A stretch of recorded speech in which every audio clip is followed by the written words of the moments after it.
দৰঙৰ বৃহত্তৰ ধুলা অঞ্চলত বাঘৰ মুক্ত বিচৰণ কেইবাদিনো ধৰি বাঘৰ মুক্ত বিচৰণে আতংকিত কৰিছে সাধাৰণ জনতাক গৃহবন্দী হৈ পৰিছে গাঁওবাসী খেতি চপোৱাৰ সময়ত পথাৰলৈ যাব পৰা নাই চহা কৃষক বিদ্যালয়লৈ যাব পৰা নাই ছাত্ৰ ছাত্ৰীসকল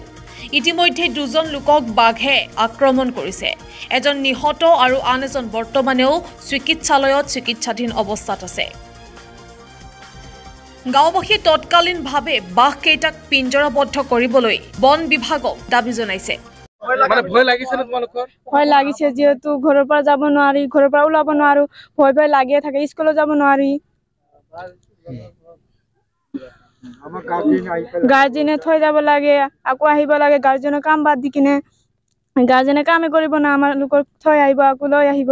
সেইটো কামটো নহয় প্ৰশাসনক কি ক'বা প্ৰশাসনক আৰু কি কম বাঘকেইটাক বন্দী কৰিব লাগে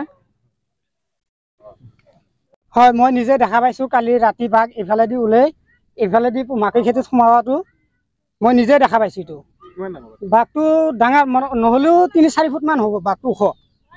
দীঘলটো নহ'লেও 6-10 ফুট মান ইমান দীঘলে হ'ব এনেকুৱা লাগে আৰু ৰাতি দেখা পাইছোতো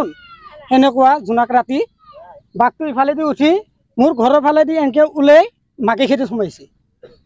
এতিয়া মই পেচাব কৰা ওলাওঁতে মই দাউৰি যাই ঘৰত সোমাইছো দাউৰি তত পোৱা নাই বাঘ দেখা পাই ভয়ৰ ইমান আতংকত হেৰি হৈ আছে আমি বাঘৰ আতংকত ৰাতি ওলাব পৰা নাই আমাৰ 11টাৰ দিনৰ 11টাত উঠিব লাগে আমাৰ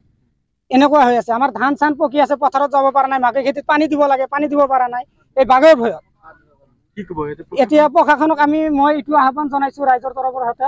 যিহেতু বাঘকেইটাক ধৰণৰ জৰিয়তে ওলাই লৈ যাই পিঞ্জৰাবদ্ধ কৰিব লাগে যিহেতু আমি খেতি পথাৰত আগৰ নিচিনাকে ভয় নোহোৱাকে কাম কৰিব পাৰো